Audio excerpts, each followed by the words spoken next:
Dr. Gallen. Yes, through the chair.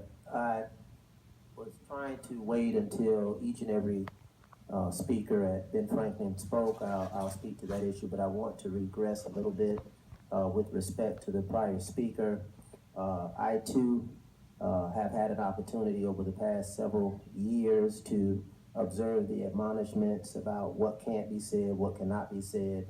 But with respect to a speaker who has demonstrated a great degree of resolve regarding an issue relative to children, I too echo the sentiments of the superintendent to the extent that there are issues related to the education and the educability of our children with respect to the extent that this district is either failing to comply with the provisions outlined in IDA, etc. I would like some specificity regarding that answer. I'm not aware, and I'm not going to attempt to, challenge the attorney and his advisement. I'm not aware of the preclusions, but my concern is not about the employment of an individual. My concern, as I'm sure my colleagues share the same concern, is regarding any sentiments, false, true, regarding what we're doing and not doing with our students, specifically the most fragile population of students. So I don't want to kick this can down the road and play the peekaboo game in terms of things being said, we can't get any answers. I, quite frankly, am wise enough to know that which I don't know. I've heard it 2-3 months in a row, and I'm a reasonably intelligent guy. I don't know what's going on. I don't know what's being talked about. So if there are some specific things relative not to employment,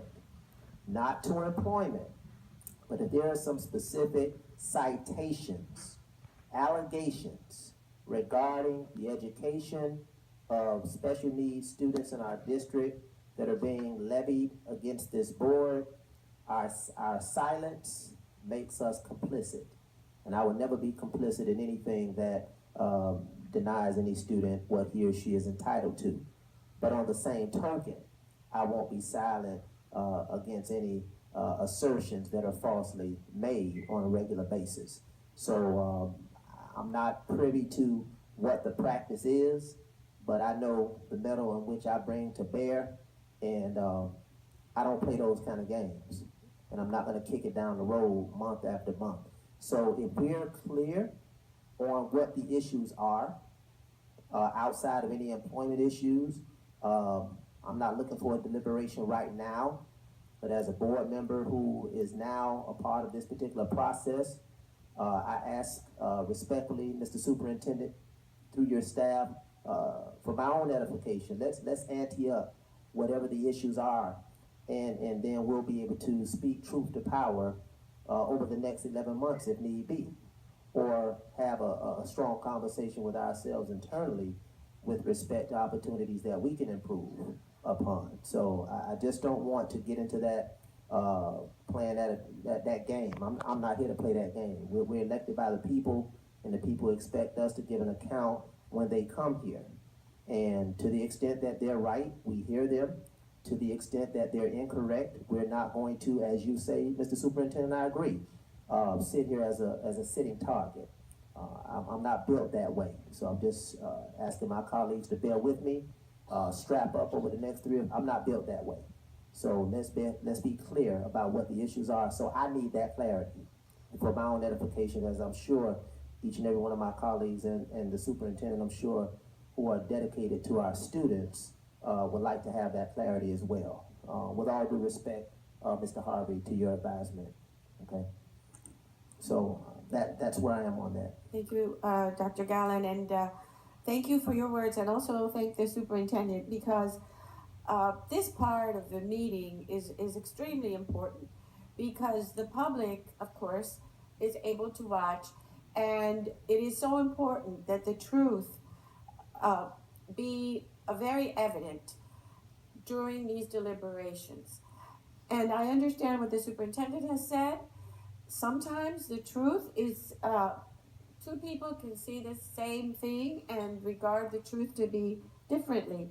But we must try to be as pure as possible because, as the superintendent has said, uh, the leadership at a particular school that has so many issues.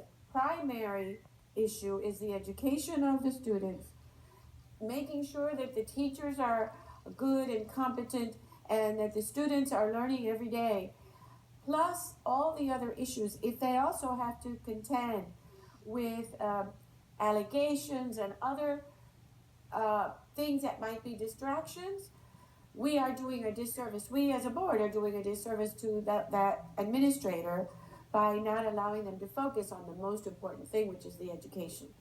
And the same when we listen to people that have been teachers or former teachers. Certainly we want to be aware of any problems and we want to know how they feel.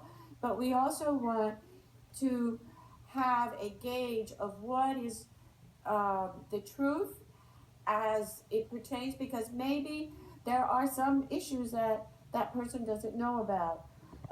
And in particular, I would say with all our students, but with ESE students that have certain issues that are different from others. So I'm very proud of the board for the way that this public hearing has been conducted. I'm very proud of our community, and certainly you are our community, all of us.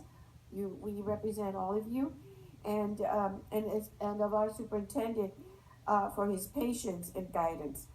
And then we have just a few public speakers, and